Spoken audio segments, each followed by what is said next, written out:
Hey, good afternoon, evening, whatever you want to call it. The Sunday Yuengling Live extravaganza here at Power Mizzou. Gabe DeArmond coming to you from Mizzou Arena, where Missouri just finished off an 82-72 win over Wichita State to move to 7-2 on the season. We're going to talk a little bit about that one with Drew King. We'll bring him in just a minute. Then we're going to talk Cotton Bowl, Mizzou, Ohio State. We'll have Gerard Hamilton and old friend Cameron Teague, who now covers the Buckeyes for The Athletic. We're going to talk a little bit about that game and the relative excitement on both fan bases and all that. So, first of all, before we get into this, though, we are brought to you every post-game show by our friends at Yuengling. We are trying to work out something with them, maybe get something for you guys down in Dallas prior to the Cotton Bowl. Details to come if we get that to happen, but even if we don't, look, they've been great partners of ours all football season. Will continue throughout all basketball season. They have really cool hats if you want those. Really good beer. Also, I recommend the beer over the hats, but if you can drink the beer while wearing the hat, it's really kind of a double bonus. So I highly recommend that. Welcome you guys into the show. Welcome Drew King in, who is dressed as always much more nicely than me, but doesn't have a Yuengling hat on. So it's true. I feel like we're kind of even. I'm pretty jealous of the Yuengling hat, not gonna lie. Yeah. So I'm ready Drew, to talk some Cotton Bowl. Here we go. Ohio State. Big deal, right? Maybe Drew will just break down the Cotton Bowl for you. Yeah, there we go. But look, I am going to lean heavily on you for this one because we were dealing with obviously bowl announcement, and I was making travel arrangements for Gerard and doing a lot of things. I didn't really get to pay too close attention to this one until about 6-7 minutes left. But like I would look up and Missouri would be up 10. And then the next time I looked up, Missouri would be up 3. And then the next time I looked up, they'd gotten a dunk into 3 and they were back up 8. They led for 38 minutes of this game. And to me, it never felt like a game they were going to lose, but also never felt like a game they had put away. Yeah, Wichita State, it's a pretty solid team, right? So it's not necessarily like Mizzou was supposed to run away with this one, but there was definitely some spots where Mizzou had the momentum. They had, like you said, a 10-point lead multiple times, and probably should have won this one by a little bit more than it did. But, credit to Mizzou. They did what they needed to do because Wichita State did make it a little bit difficult for them late in the game there. And they managed to execute enough in the clutch situations to come out with the win. So we talked a little bit to Caleb Grill, and Dennis Gates mentioned it after the game.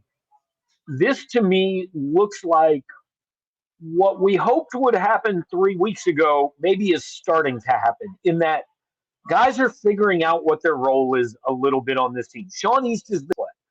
Caleb Grill is, I think you called him this year's version of Trey Gomillion, right? The guy that just does all the dirty work. Connor Vanover settling into a role a little bit.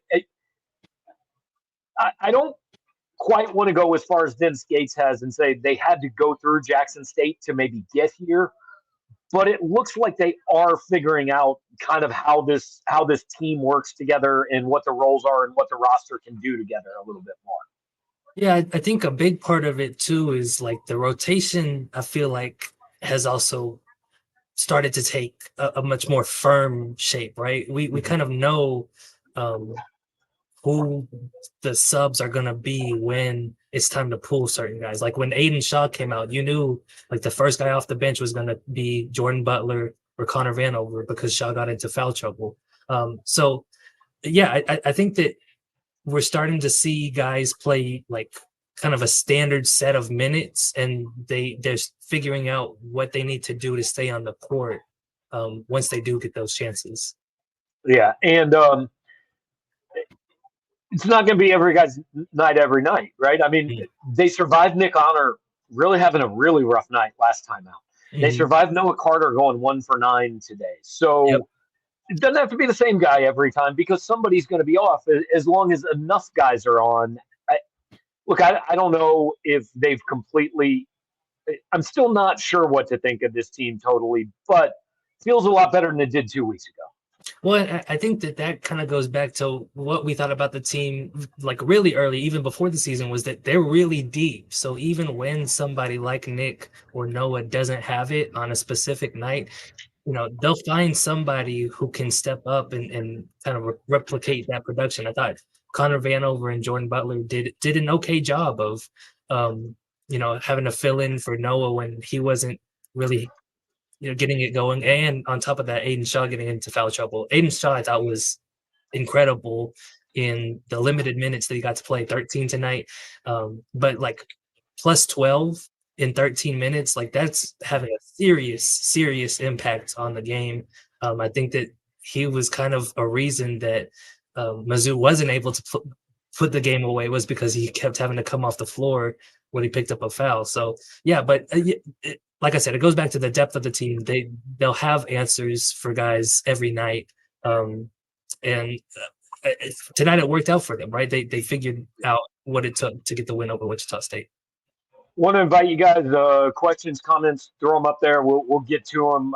Drew's going to be here with us for about 10 more minutes probably, and then he's going to go right basketball-wise. Then we'll bring in Gerard and Cam and talk a little football, and we'll get to those questions as we go. So, Drew, how good a win is this?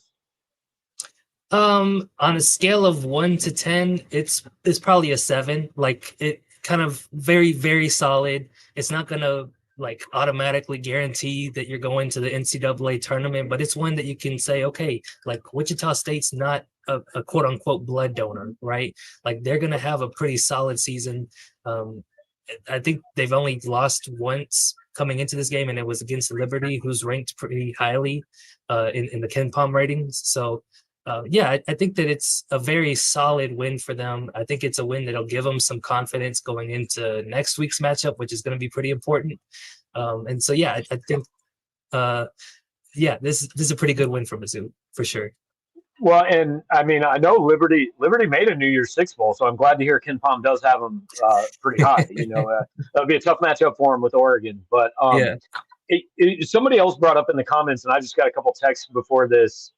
Missouri is hardly alone in SEC bad losses this season. Mm-hmm. Arkansas had a bad one at home.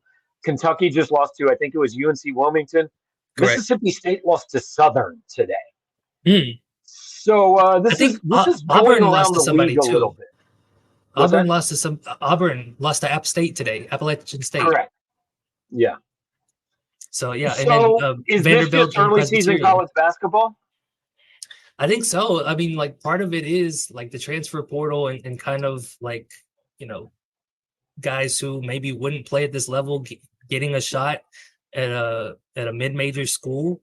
And, I definitely think it has evened out the playing field a little bit. I mean, we've seen 2 16 seeds upset number 1 seeds in the tournament in the past, whenever the first one was. 6 years, I think. Yeah. Yeah, 6 years. So, I think that college basketball specifically, it's a little bit more volatile than other sports. So upsets happen more often. And, I wrote after one of the games this season, like the 30-point upsets aren't as common either, right? You're not going to just bulldoze some of these mid and low majors teams anymore. Like there's some genuine real talent on some of the lower tier schools. All right, so we talked about this a little bit on the show last week, but we are now kind of at this first, okay, what do you got stretch, right? At KU, then Seton Hall in Kansas City, and then Illinois and St. Louis. We said 1-2 doesn't kill your season, but 2-1 would make you feel really good. And I don't think today changes that at all, right? If you can go 2-1 and you're that would put you 9-3. You feel great about that. Yeah, and then you also got the Central Arkansas game, so that puts you at double-digit wins heading into conference play. We assume you're discounting that one. Not everybody beats Scottie Pippen's Central Arkansas Bears, or I don't know if that's their mascot. You're very correct on that game. No, but yeah, like this is probably going to be the most important stretch of the non-conference slate, especially because you got the loss against Jackson State, right? And like we talked about earlier this week, you need a makeup win. And so doing better than expected against three really tough opponents like Kansas, Seton Hall, and Illinois, that'll kind of turn things around for you. Like you said, it'll make you feel really good about the chances of making the tournament by the end of the season. And I think, and T. Rice points this out, we talked about this a little bit during the game. Caleb Grill's starting to play better, and he's starting to look comfortable. And I feel like that is maybe the biggest difference in this team the last week or two. Yeah, for one, his shot is starting to drop, right? He went 3 for 6 today. He had another good game against Loyola the other night. And you know, I called him the Trey Gomillion of this team, but he's really like Trey Gomillion on steroids, right? Because he can do a lot of stuff that Trey Gomillion wasn't necessarily able to. Yeah. So yeah, I think that Caleb Grill, if he can play like this consistently, he's going to be a huge piece of the rotation because he just sets an edge for Missouri, right? Like not a whole lot of other guys were getting to the boards like he was. Aiden Shaw was really the only other one. So yeah, I think that he's going to be really important for Mizzou if he can keep up this level of play. Yeah, Morgan Cavender points out, apparently at some point LSU lost to Nichols this year. Yeah. Did that really happen? Yeah, that did happen. I mean, I feel like when they went from Nichols State to just Nichols, I feel like that was a step up for them. I mean, it's okay to lose to Nichols. They're not secondary to anybody. They're just University of Nichols, and so that's cool now. Vandy losing to Presbyterian, man, that ain't great. No, yeah, that was kind of the first one that kind of sparked an epidemic in the SEC of losing to mid-major teams. But yeah, like we're joking about all this, but that could be a thing down the road. That look, your conference RPI, your power rankings, things like that. You start to pile up a lot of these bad losses as a league, and then some of the conference wins maybe don't do as much for you as they otherwise. I mean, it was a big reason that we went into the college football playoff show last night or this morning going, yeah, well, it is actually possible for the first time that the SEC doesn't get in because they don't really have a lot to point to in the non-conference. And so, I mean, don't get me wrong. The SEC's won some games. Arkansas beat Duke. You know, there have been some games, but SEC's got to pick a few up, and Missouri could help here in the next few weeks. Yeah, and you know, we talked earlier this week, you know, we thought that maybe 7 SEC teams get in or maybe 8 if one of them has a really good non-conference slate. But you're right. If the conference RPI isn't that good and the SEC isn't one of the better Power 5 or high major conferences, like those spots are going to dry up. They're not going to send as many as maybe some people think right now. Yeah. T. Rise is asking how many blocks Aiden Shaw had. I don't have the box score in front of me. 3? Yeah, 3. Okay. So down day for him, but still pretty good. So I want to. This will work out well. I'm gonna bring Gerard in now, and he's there on the bottom of the screen, so you guys can hang out together for a minute. So this is kind of a good transition question. So we'll start with Drew's answer and then get Gerard's. Jason wants to know. Bigger potential win for Mizzou Athletics, winning in Lawrence next Saturday or beating Ohio State in the Cotton Bowl. Drew, what do you got? I'll say Kansas because it's a rivalry game, and it's been a long time since they had a win against the Jayhawks. Gerard? I second that. Rivalry game on the road versus usually a perennially top 5 team, and also we don't know exactly who will be playing for Ohio State. Ryan Day just kind of said, like, we expect everybody to play, but they got the announcement a couple hours ago. So it's hard. Ryan Day lying a lot. Yeah, it's hard for me to believe that maybe someone like Marvin Harrison or some of those other studs they got over there are probably going to play. So I'm going to say Kansas. Really? That's interesting. I go Ohio State. I think capping off an 11-win football season. They are 110-1 all time against Ohio State. I don't care who plays. It doesn't matter. 4 years down the road, nobody's going to know Marvin Harrison and Emeka Egbuka and JTT, whose last name I can't pronounce, didn't play for Ohio State. So because it's a December college basketball game. If this is played on March 19th in the second round, no question, beating Kansas is bigger. But I go Ohio State, so that is intriguing. But don't get me wrong, I think the message board would be quite happy if they came out with a win next Saturday in Florence. I think that would work out well. So, all right, Drew, we're going to let you go right, man. Get to it. Cover this game that I paid very little attention to for the first 34 minutes. So, appreciate it. We'll talk to you later on. So, bring Gerard in full screen now. I think, Gerard, fair to say that was about the best Missouri could have hoped for when this morning started is Ohio State in the Cotton Bowl. You agree?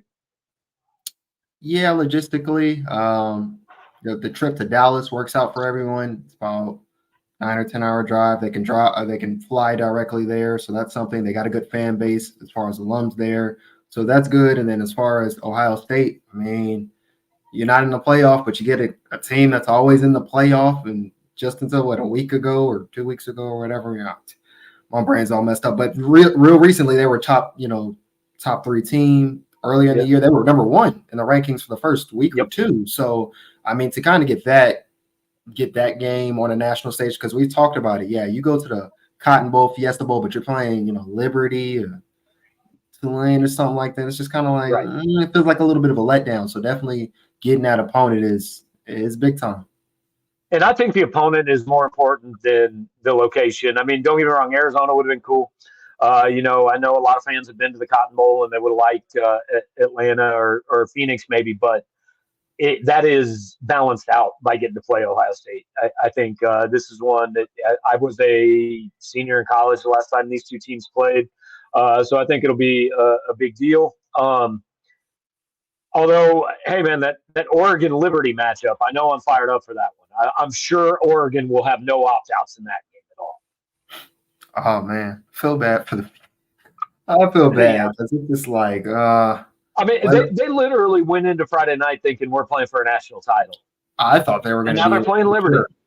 Yeah, I thought they were gonna spend a block and get that win back versus Washington, and it didn't happen. So, yeah, I don't know what type of game that'll be, but I don't know if I'll be watching it. So before we jump into to everything, and bring Cam in a couple minutes, I know your answer to this because we talked about it a lot in the last 24 hours. But for the people watching, committee get it right? Yep.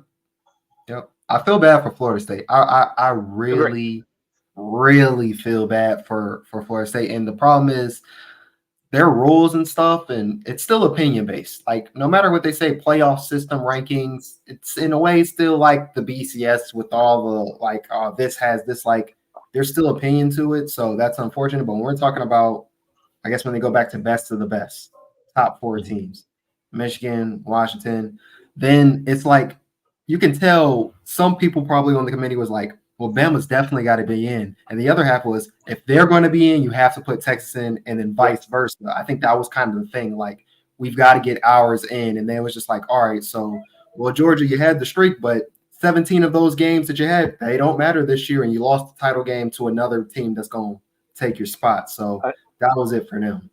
I feel like what they did is, I don't feel like they did most deserving or best teams. I feel like they did a blend of the two, which I have no problem with. But like Georgia, clearly one of the best teams, but they got beat in what amounts to a playoff game on Saturday. Absolutely. Florida State, clearly deserving based on winning the games that were in front of them. But anybody that watched them Saturday night is going to say they can't stay on the field with any of the other 3 teams in this playoff as they are currently put together. So I think they got it right. Look, we knew this is the first time there were 5 or 6 teams with a legitimate argument to get in. And so there were going to be a couple teams that were pissed off, and that's the way it goes. But I think they got it right. And for Missouri, Florida State not getting in was huge, because Florida State not getting in the playoff put Florida State in the Orange Bowl. Georgia getting bumped down made Georgia go to the Orange Bowl, and that freed up, again, what I think is the best possible matchup on the board for Missouri.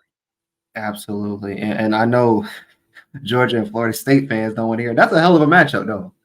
Georgia, Florida State, that's That's the game I'll be watching. I don't know what day or when that game is, but if it's not when Missouri's playing, I'll watch that game. It's a pretty good one. Yeah.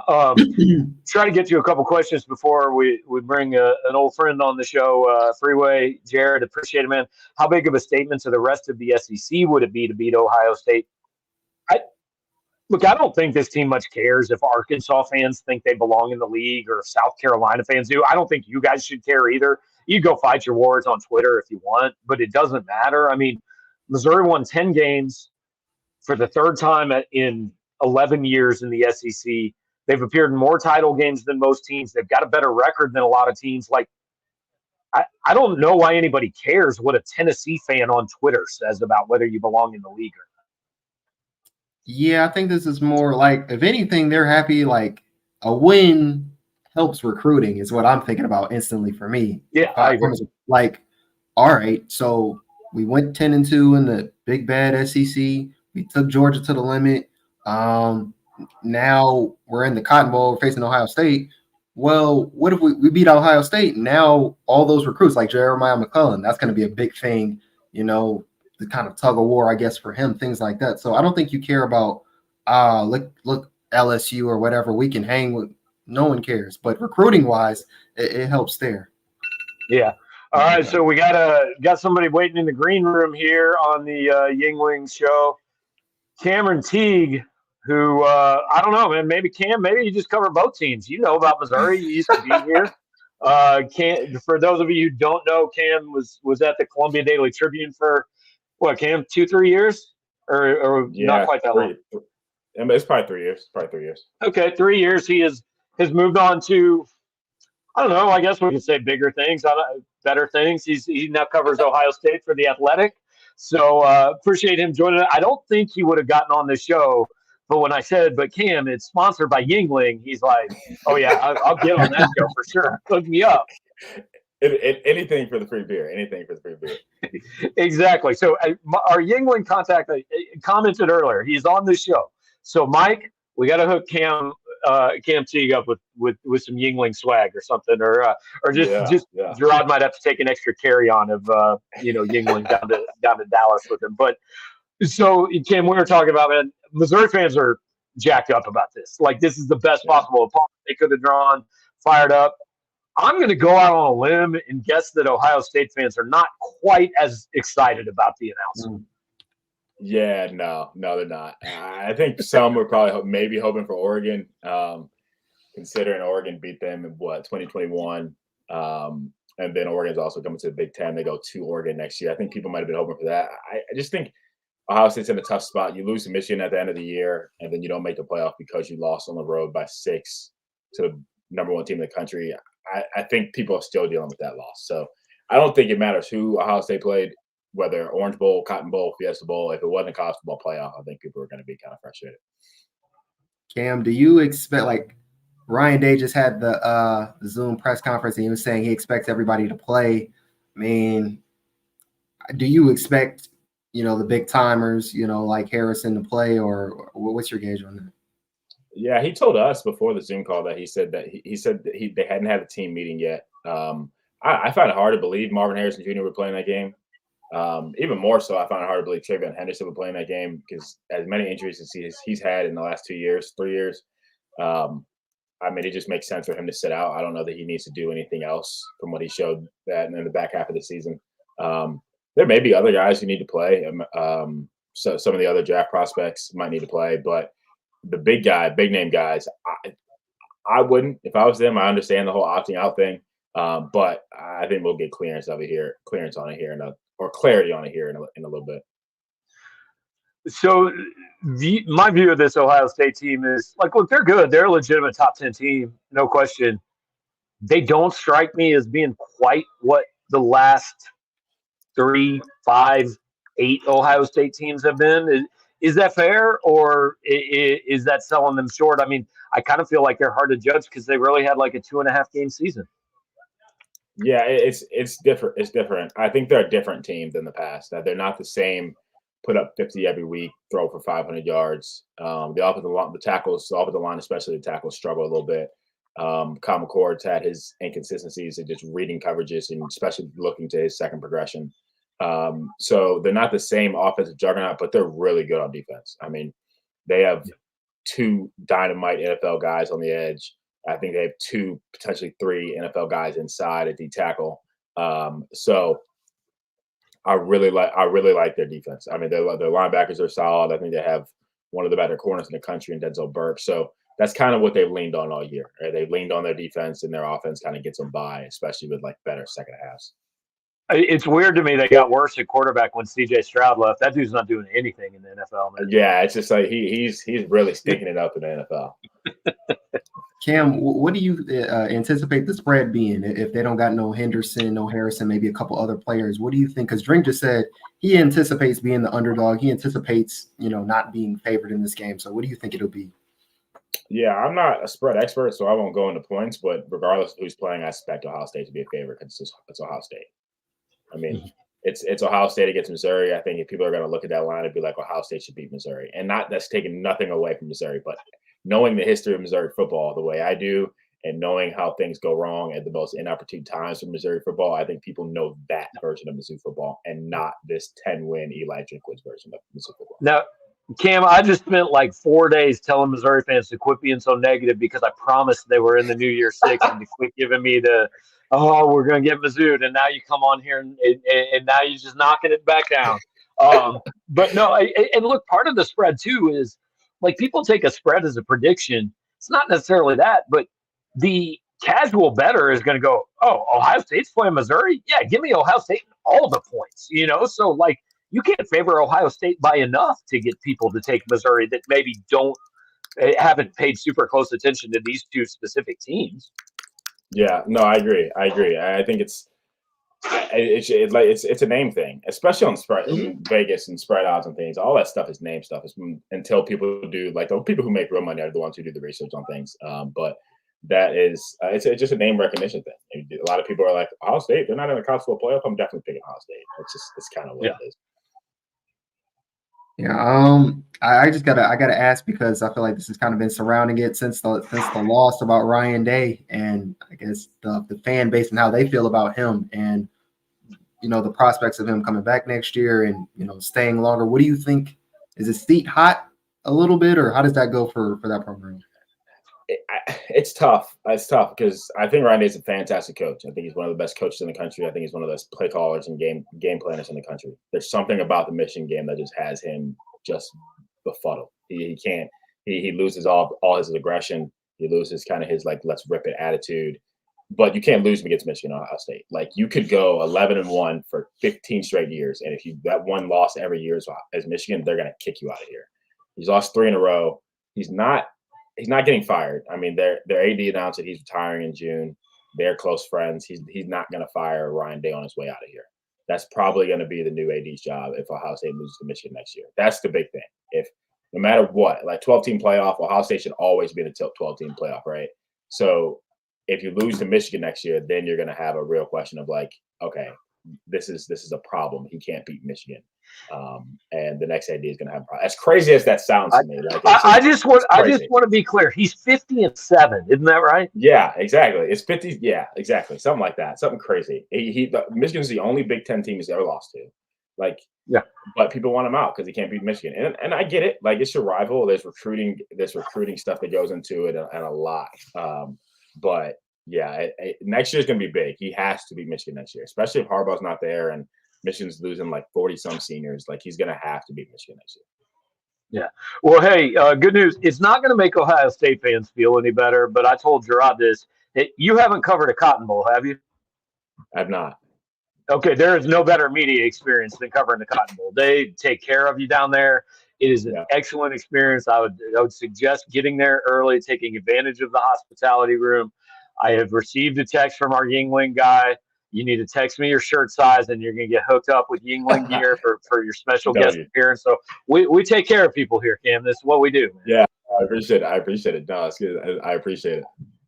All right, buddy. Appreciate you taking some time, man. I know you're busy, but we'll be talking to you, I'm sure, in the next few weeks. And Gerard's got the company credit card, so he'll buy you dinner at some point. Yeah, I told him since you're not coming, dinner's still on you guys. So.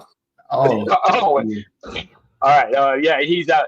there's a real good Whataburger right by the media place. That's the budget for the day. Oh man.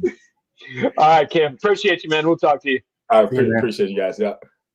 All right, have a good one. That's Cameron Teague, covers the Buckeyes for The Athletic, and I got to know Cam well when he was here covering Mizzou, and Gerard, you got to. Cam was actually the one that I think told you to apply for the job here. Isn't that right?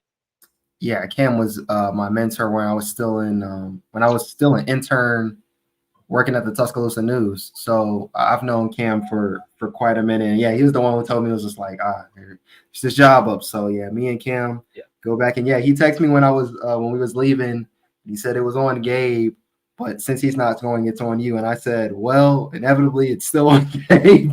Dinner is still on Gabe. I'm be checking that line item from Dallas, Texas. I tell you that. So, all right, look, let's. I want to get to. We had some questions and stuff from fans before we got on here. I want to get to answer a few of the fans' questions, not the ones about us being shirtless for the show. I don't really enjoy those questions, but we'll answer the other ones. And I got to hop off here in the next 15 minutes or so because I got another show to do. And Gerard and I have a prior engagement at 7:20 that cannot be missed. So I'm trying to finish that up. But Todd says, do you think it'll be a pro-Missouri crowd in Dallas? The fact we're playing Ohio State is all I need to buy tickets on the spot. So they made an announcement at the basketball game that 80% of Mizzou's ticket allotment is sold out. I believe for these New Year's Six games, each school is allotted 15,000 tickets, so that means 12,000 of them are sold. I'm not great at math, but I can figure that out. I mean, I've got to imagine as far as attendance, this is best case scenario for Missouri. It is. Ryan Day did point out that Ohio State fans travel well, and I'm just I believe them because you're used to winning. They're used to being in big bowl games, and it's kind of like any team that plays in LA versus the Chargers or whatever, or when they, plays the Raiders, right. Those people want to go to those cities and see their team play, or those people who live there want to see their team that they don't get to see play. So it's the best case scenario for Missouri, but I don't know if that necessarily means Missouri's going to have the whole thing.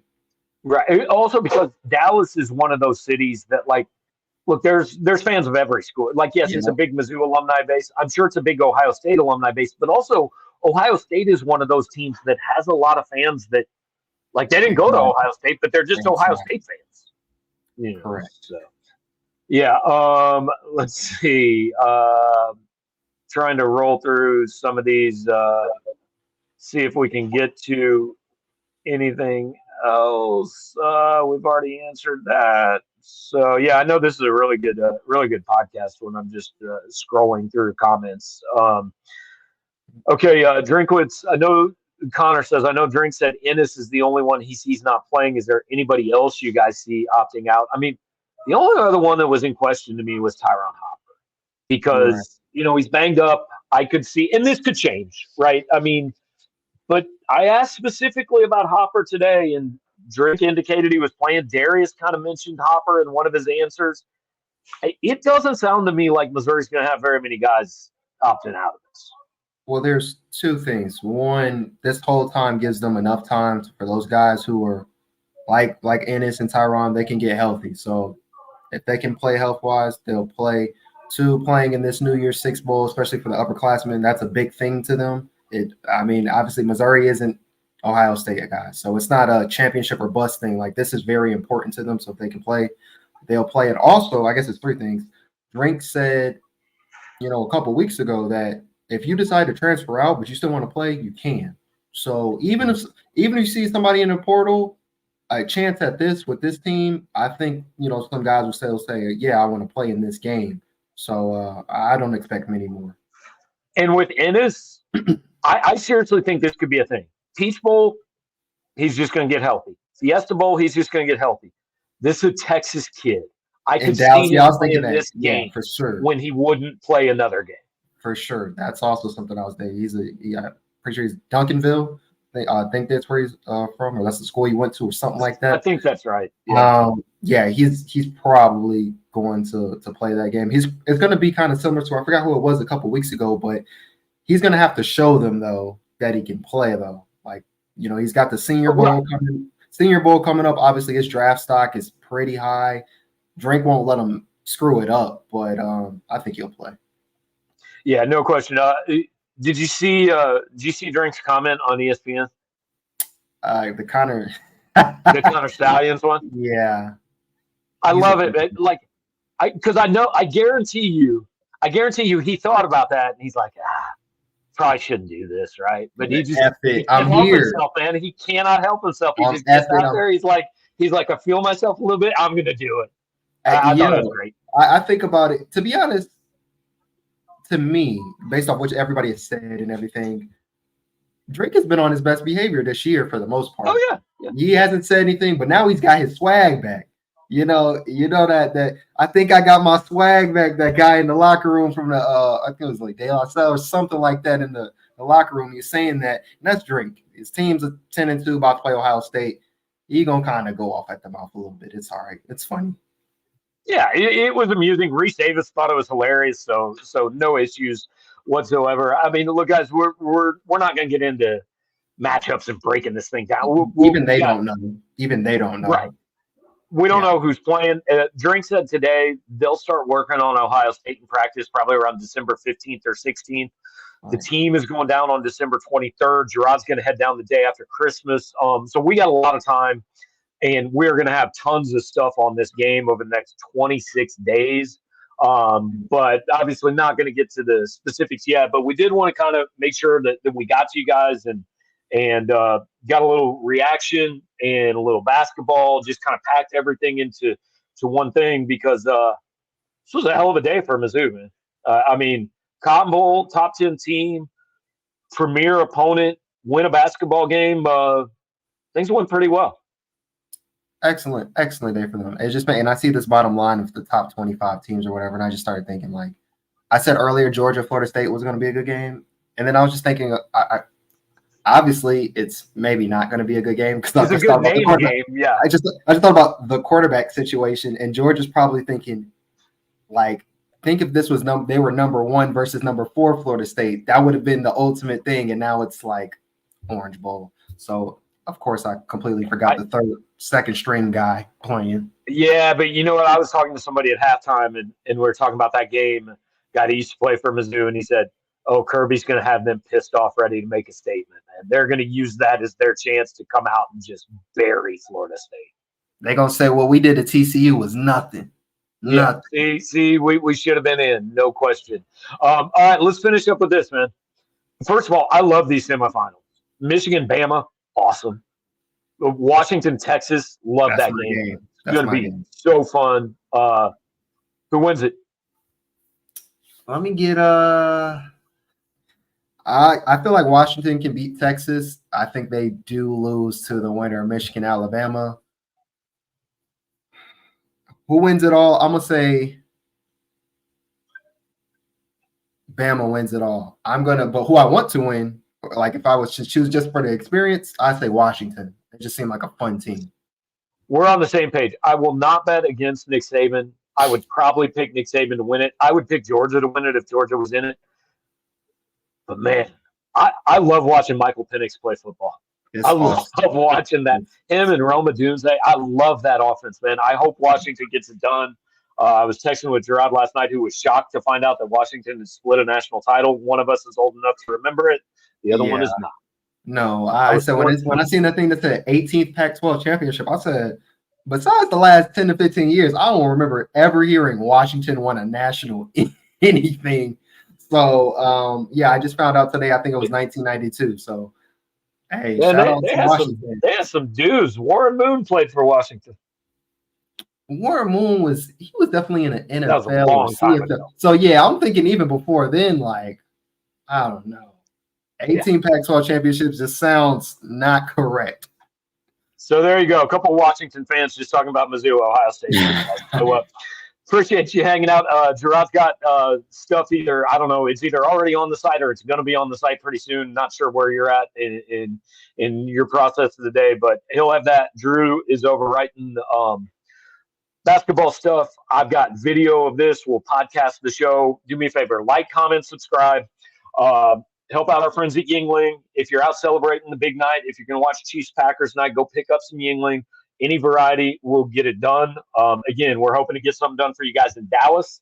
Talking to our guys there, but they've been great partners of ours all football season long, and that will continue through basketball. So thanks for hanging out. Plenty more to come tonight, all week long. We'll talk to you next time.